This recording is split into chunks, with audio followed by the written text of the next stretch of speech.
ನಮಸ್ಕಾರ ಫ್ರೆಂಡ್ಸ್, ಇದು ಸಂಜನಾ ಕ್ರಿಯೇಷನ್ಸ್. ಅರೆ ಏನಿದು ಒಂದು ಉತ್ತಮವಾದ ಒಂದು ಡ್ರಿಂಕ್ ನೋಡ್ತಾ ಇದ್ದೀರಾ? ಎಸ್, ಇದೊಂದು ಒಳ್ಳೆ ಕಷಾಯ. ಇದನ್ನು ಹೇಗೆ ಮಾಡೋದು ಅಂತ ಬನ್ನಿ. ಅರೆ ಯಾರಿದು ಇಷ್ಟೊಂದು ಜೋರಾಗಿ ಕೆಮ್ತಾ ಇರೋದು? ಇದೇ ಕೆಮ್ಮಿಗೆ, ಶೀತಕ್ಕೆ, ಜ್ವರಕ್ಕೆ, ಹಾಗೆ ಶೀತ ಆದರೆ ಮುಗಿನಲ್ಲಿ ನೀರು ಬರ್ತಾ ಇದ್ದರೆ, ಆದರೆ ಹೊಟ್ಟೆ ಅಲವರಿಕೆ ಆದರೆ, ಹಾಗೆ ಹೊಟ್ಟೆ ಉಬ್ಬರಿಸುವಂತ ಇದ್ದರೆ, ಅಥವಾ ಕೊರೋನಾ ಕಷಾಯ ಅಂತ ಬೇಕಾದ್ರೂ ಅಂದ್ಕೊಳ್ಳಿ, ಹೇಗೆ ಬೇಕಾದರೂ ಹೇಳಿ, ಇದೊಂದು ಅದ್ಭುತವಾದ ಒಂದು ಕಷಾಯ.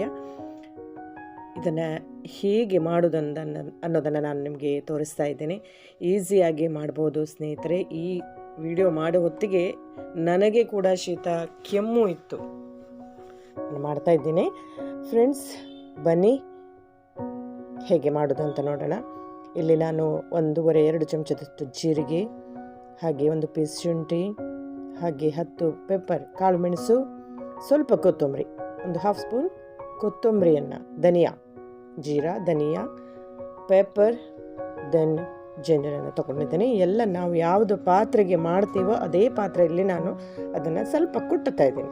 ತುಂಬ ನೈಸಾಗಿ ಏನು ಬೇಡ, ಸ್ವಲ್ಪ ರಸವನ್ನು ಬಿಟ್ಕೊಳ್ಳುವಂಥದ್ದು ನೋಡಿ. ಸ್ವಲ್ಪ ಕುಟ್ಟಿದ್ರೆ ಸಾಕು ಫ್ರೆಂಡ್ಸ್. ಈಗ ಇದಕ್ಕೆ 1.5-2 ಕಪ್ಪಷ್ಟು ನೀರನ್ನು ಹಾಕ್ತಾ ಇದ್ದೇನೆ. ನಾನು ಇದಕ್ಕೆ 2 ಕಪ್ಪಷ್ಟು ನೀರನ್ನು ಹಾಕ್ತಾ ಇದ್ದೀನಿ ಫ್ರೆಂಡ್ಸ್. ಇನ್ನು ಯಾರು ನನ್ನ ಚಾನಲ್ನ ಇನ್ನೂ ಲೈಕ್ ಮಾಡಿಲ್ಲ ಫ್ರೆಂಡ್ಸ್, ಈ ವಿಡಿಯೋವನ್ನು ಲೈಕ್ ಮಾಡಿ, ಹಾಗೆ ಸಬ್ಸ್ಕ್ರೈಬ್ ಮಾಡಿ, ಫ್ರೆಂಡ್ಸಿಗೆ ಶೇರ್ ಮಾಡಿ ಅಂತ ಹೇಳ್ತಾ ಬನ್ನಿ. ಇದನ್ನು ಕುದಿಸ್ಲಿಕ್ಕೆ ಇಡುವ. ಚೆನ್ನಾಗಿ ಕುದಿಬೇಕು. ಈ 2 ಲೋಟ ನೀರು ಇಟ್ಟಿದ್ದೇನೆ. ಹಾಗೆ ಅದು 1.5 ಕಪ್ಪಷ್ಟು ಇಳಿದ್ರೆ ಸಾಕು, ಅಥವಾ ಒಂದು ಸ್ವಲ್ಪ ಅದರಲ್ಲಿರುವ ರಸಗಳು, ಶುಂಠಿಯಲ್ಲಿ, ಜೀರಾದಲ್ಲಿ, ಹಾಗೆ ಪೆಪ್ಪರಲ್ಲಿರುವಂಥ ಅದರ ಅಂಶಗಳು ಏನಿದೆಯಲ್ಲ ಅದು ಬಿಟ್ಕೊಳ್ಳಿ. ಅದು ನೀರಲ್ಲೇ ಚೆನ್ನಾಗಿ ಬಿಟ್ಕೋಬೇಕು. ನೋಡ್ತಾ ಇದ್ದೀರಾ ಕುದಿತಾ ಇರೋದನ್ನು. ಒಂದು 4 ನಿಮಿಷ ಕುದ್ದಾದ್ಮೇಲೆ, ಈಗ ನಾನು 2 ಲೋಟ ಅಂತ ಹೇಳಿದ್ದೆ ನಿಮಗೆ. ಈಗ ಒಂದು ಹಾಫ್ ಅಥವಾ 1/4 ಚಮಚ ಟೀ ಪೌಡರನ್ನು ಹಾಕಿ. ಟೀ ಪೌಡರ್ ಟೀ ಪೌಡರ್ ಹಾಕಿ ತುಂಬ ಹೊತ್ತು ಕುದಿಸೋದು ಬೇಡ. 40 ಸೆಕೆಂಡ್ ಅಥವಾ ಹೆಚ್ಚು ಅಂದರೆ 1 ನಿಮಿಷದಷ್ಟು ಕುದ್ದಿದ್ರೆ ಸಾಕು. ಕುದ್ದಾದ್ಮೇಲೆ ಸ್ವಲ್ಪ ಹೊತ್ತು ಗ್ಯಾಸ್ ಆಫ್ ಮಾಡಿ ಮುಚ್ಚಿಡಿ. ಸ್ವಲ್ಪ ಹೊತ್ತು ಮುಚ್ಚಿಡಿ, 1 ಮಿನಿಟ್ ಮುಚ್ಚಿಟ್ಟ ಆದಮೇಲೆ ಇದನ್ನು ಚೆನ್ನಾಗಿ ಸೋಸ್ಕೊಳ್ಳುವ.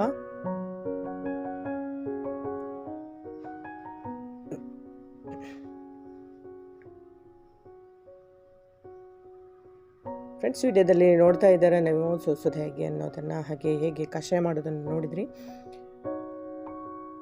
ತುಂಬ ಉತ್ತಮವಾದ ಒಂದು ಕಷಾಯ. ಇದಕ್ಕೆ ನಾವು ಬೆಲ್ಲವನ್ನು ಹಾಕಬೇಕು ಮತ್ತು ಲೆಮನನ್ನು ಹಾಕಬೇಕು. ಇದು 2 ಬಹಳ ಮುಖ್ಯವಾದದ್ದು. ಬೆಲ್ಲ, ನಾನು ಜೋನಿ ಬೆಲ್ಲವನ್ನೇ ಹಾಕ್ತಾ ಇದ್ದೇನೆ. ಇದಕ್ಕೆ ಸಕ್ಕರೆಯನ್ನು ಆ್ಯಡ್ ಮಾಡಬೇಡಿ. ಬೆಲ್ಲವೇ ಬಹಳ ಉತ್ತಮವಾದ ಒಂದು ಆಹಾರ ಅಂತಲೇ ಹೇಳ್ಬೋದು, ಉತ್ತಮವಾದ ಔಷಧಿ ಅಂತಲೇ ಹೇಳ್ಬೋದು. ಕಾರಣ ಬೆಲ್ಲದಲ್ಲಿ ಇರುವಂಥ ಕಬ್ಬಿಣದ ಅಂಶ ಏನಿದೆಯಲ್ಲ ಅದು ಈ ಕಷಾಯಕ್ಕೆ ಬೇಕೇ ಬೇಕು.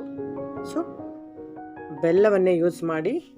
ಜೋನಿ ಬೆಲ್ಲವನ್ನು ನಾನು ಈ ಒಂದು ಸ್ಥಿತಿಯಲ್ಲಿ ನೋಡ್ತಾ ಇದ್ದೀರಾ, ಜೋನಿ ಬೆಲ್ಲವನ್ನು ಹಾಕ್ತಾ ಇದ್ದೇನೆ. ಈ ಕಷಾಯವನ್ನು ಕುಡಿದ 2-3 ದಿನದಲ್ಲಿ ನಿಮ್ಮ ಯಾವುದೇ ಕಫ, ಕೆಮ್ಮು, ಶೀತ, ನೆಗಡಿ, ಜ್ವರಕ್ಕೂ ಕೂಡ ಒಂದೊಳ್ಳೆಯ ಔಷಧ. ಕೊರೋನಾ ಟೈಮಲ್ಲಿ ನಾನು ಇದನ್ನು ತುಂಬ ಮಾಡ್ತಿದ್ದೆ, ಬರದೇ ಇರೋ ಹಾಗೆ. ಕೊರೋನಾ ನಮಗೆ ಯಾರಿಗೂ ಕೂಡ ಬರಲಿಲ್ಲ, ಬರದೇ ಇರೋ ಹಾಗೆ ಮಾಡ್ತಿದ್ದೆ ಫ್ರೆಂಡ್ಸ್.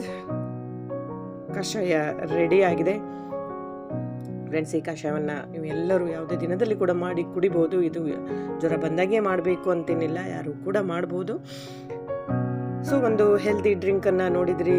ಹೆಲ್ದಿ ಆಗಿರಿ, ಹ್ಯಾಪಿ ಆಗಿರಿ. ಒಂದು 2023 ಹೊಸ ವರ್ಷದಲ್ಲಿ. Thank you.